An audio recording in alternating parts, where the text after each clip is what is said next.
now. And hello everybody for the Game 2 between United States and the Green Protoss, I'm sorry, the Pink Zerg United States. And once again, this is Game 2 between people you've never heard of, much less heard about, and I am here joining me with is Lanier, since this is his cast. Hey, what's up everyone? If you guys can hear Yuri, his mic is a little bit messed up. This is going to be Game 2 of the Vengeance tournament between the United States and Aegis.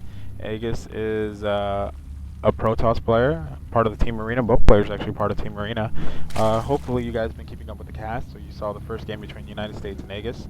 Aegis losing after maintaining, keeping the Zerg player at bay for a while, but United States is going with a mass Hydralisk build there. And look at this probe is just immediately going to get wiped out. Bad microing skills from Aegis there. Well, you can't really micro that. I mean, well, I usually try to set a rally points around the whole base and try to keep the Zerg player just chasing after me. Actually, that wasn't a pretty early scout. He put down his pylon, which is normal for a Protoss player to do, and just send out that probe, which set that pylon. yeah, but that does put Aegis behind back one probe a little in the early game, which really does factor out later. I think not, actually. If you use that well, actually, I mean the early game, excuse me. That sacrifice, it's just, that probe is always going to be used for sacrifice, so if he lost it early, the only thing it's going to set Aegis back is that he does now not have any intel of what's going on around United States base, since he did lose it so quickly.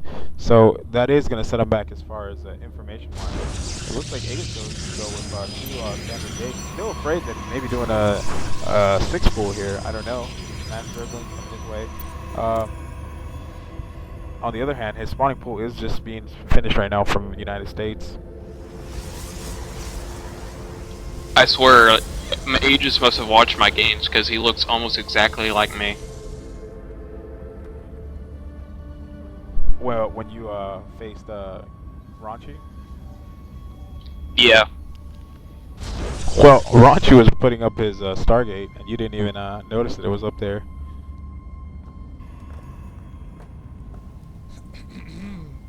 That's how I open most games, 2 gates, so it's like he's been watching my games or something. It's interesting to see that. Anyway, back on subject. Me not being a top tier, I mean, I'm platinum, would probably be diamond, but me not being one of the top end players, I usually I don't always go 2 gateways, so it's interesting to see how these Protoss players are doing it different. I just usually put down that first gateway and wait for my cybernetics core to come out, so I can pump out that first stalker. Since when you do play in the top tier, most players, they tend not to use cheesy antics and 6-pool you.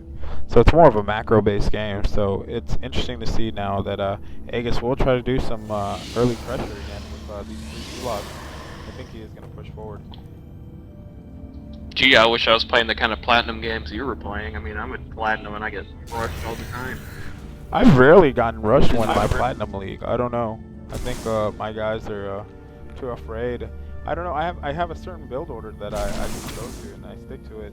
And I mean, I've gotten rushed, but I've contained it because I usually have a stalker and a sentry out there to withhold the 6-pool. And I mean, I will lose some probes in the matter of it, but in the end, it works out fine. If I lose, I lose to a 6-pool, but it's rarely happened to me. If you look here, United States knowing very well again that he's going to try to do some early pressure with these. Wow, look at that. Those Zergs came out just in the nick of time. Perfect timing.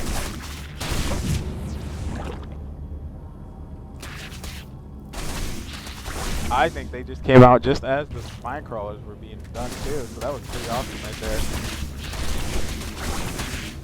And the Zealots go down. It looks like just as the Hat Tree finishes. He's gonna go with a mass Zergling build here. He's pumping out 4 more Zerglings and putting down creep to extend his view of his base.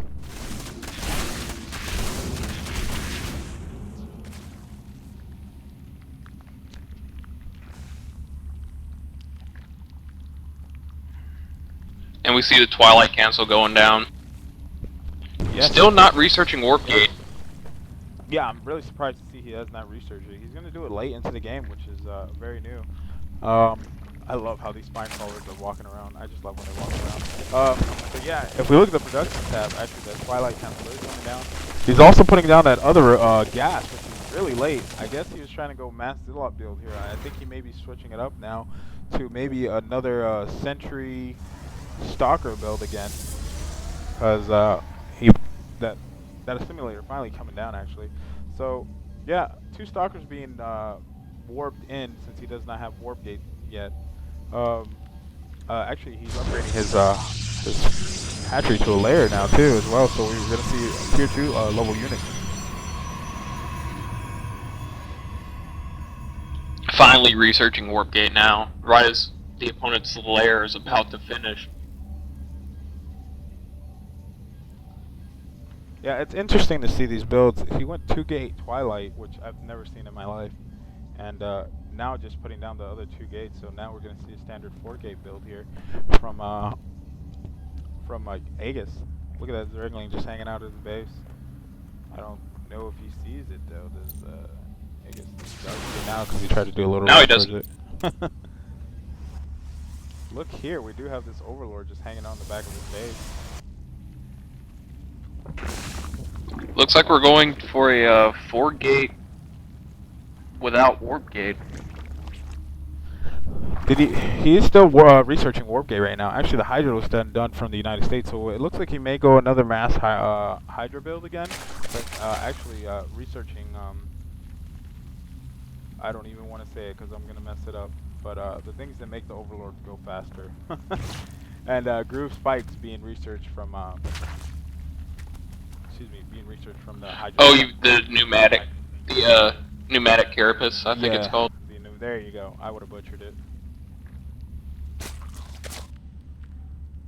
He does see this Overmind though, and this Overmind is just gonna go free will again. Yep, but here comes the Stalkers. Hopefully they can fend it off, and I think that is the sacrifice Overlord. That Overlord's gonna get out with 75, 30.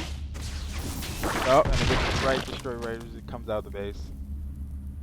So a sacrifice drone for United States, which is actually Overlord. Supply cap, yeah, Overlord, which is gonna supply cap him right there. He is 55 out of 52 right now in his army. So he is going to be pumping out 2 more Overlords to get his supply cap up. Hey, he has warp gate. Oh my god, Templar Archives. I don't believe it. Oh, we may see some side storms from his High Templars. Side storm!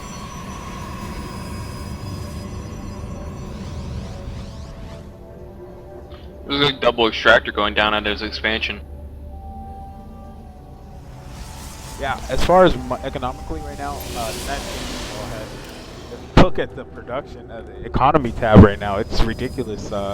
41 harvesters in United States base compared to Aegis' 19. Aegis is not taking advantage of trying to move his units and take over this natural expansion. Since Aegis does have way more minerals, if we look at the mineral count too as well, he has over 1,400 while Aegis only has 500.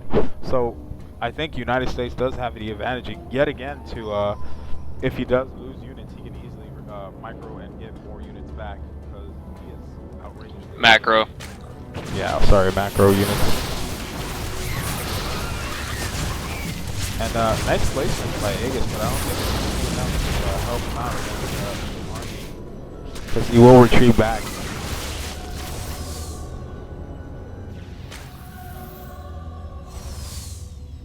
Valiant effort from the poor Protoss player. I would actually. And he is researching Sidestorm now.